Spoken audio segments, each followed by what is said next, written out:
This is your Kick-Ass Life podcast, episode number 217. And here's your host, the girl who serves it up straight with a side of crazy, Andrea Owen. Hey, ass kickers, welcome to another episode of the Daily Diaries as we wind this down.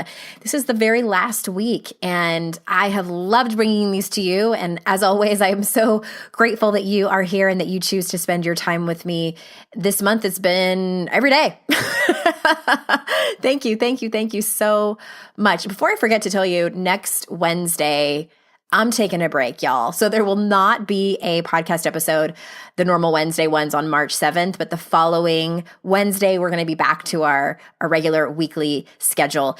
And today I have for you another story about animals and my home office. And yesterday I told you the story about the baby bunnies with my daughter and her weeping and feelings and all of that stuff. And today it's a little bit different as I am going to tell this story. I'm in my home office sitting at my desk, and I have the way that my office is set up. We have one of those, I guess they're called frog rooms. For anyone that knows, Megan Hale, she's been on the podcast. She came over and she was like, "Oh, you have a frog room." I'm like, "What is that?"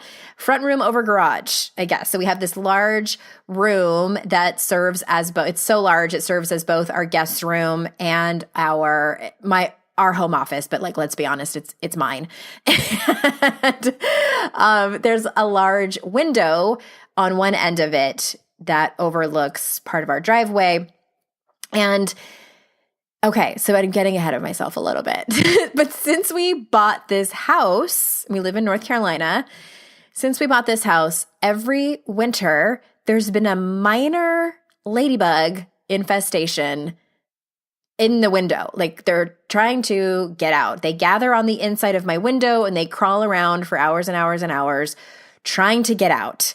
Now, I don't know hardly anything about ladybugs except they are the only bug I feel comfortable picking up in my hands and holding. So I know that's weird and it's very judgy against all other bugs, but that's the way it is. And I just wonder if they instinctively know what to do as they are trying to get outside and free themselves. They try and try, but they're trapped. And I'm assuming that they're going towards the light because I have the curtains open and this room is at the end of the hallway. I have no idea why they're not in any other room of our house except this one. It's probably a really easy explanation. There's a crack in one of the windows, somewhere they're getting in and then they can't get back out. But every year this has happened, and every year I do my best to gather them up. Because if I don't, they die trying to get outside.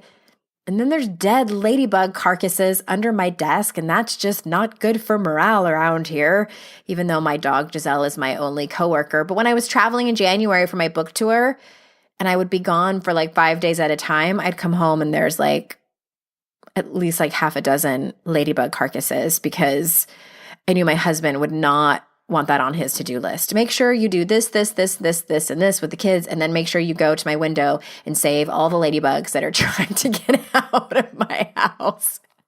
I also read, because I looked it up online, that a solution is to suck them up with your shop vac. We have a shop vac. And then you can release them because it doesn't kill them. It just sends them on a wild ride through the tube of the shop vac. I'm sure it's kind of traumatizing, but that's a way to do that. So I might try that. Because here's what happens. Mostly I succeed in gathering them up.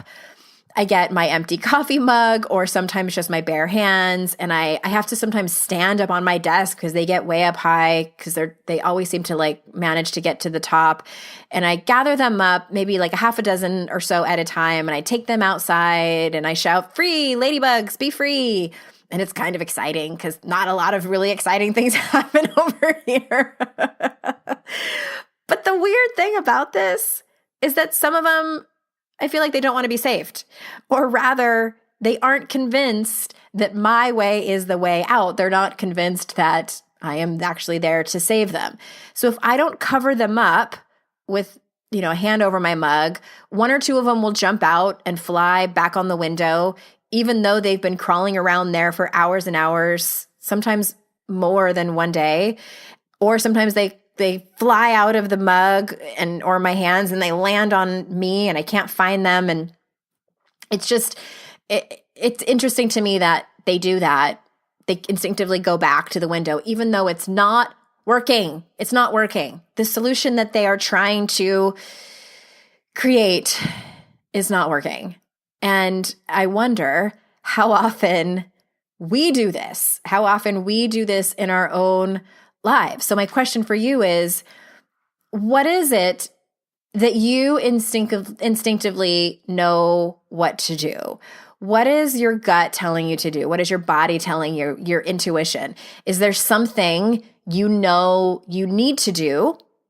Maybe even someone is trying to help you, but you keep going back and trying the thing that isn't working. You keep going back to the solution, using air quotes, that isn't working. I think all of us have done this. My God, I've done it so many times. So many times. So if you are, or even if you have in the past, and it's not even, a huge problem anymore, but I invite you to get honest with yourself. I invite you to journal about it, or even just admit it out loud to yourself or to someone that you trust, whether it's your best friend or your partner or your therapist or your dog. I sometimes confess to her things. You, just like the ladybugs, deserve to be free from whatever is trapping you.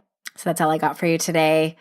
I hope you enjoy these quick little short stories. And like I mentioned yesterday, I have one opening right now for a private client, for a woman who is ready to really buckle down and go on an amazing journey with me over the course of several months. I also have a couple of associate coaches that I've taken on that I'm really excited about introducing to a prospective client. So if that is you, you can head on over to yourkickasslife.com/daring and read all about it and fill out an application, and we'll be in touch with the next steps. All right, everyone. Thank you again for being here. And until next time, I will see you out in cyberspace. Bye-bye.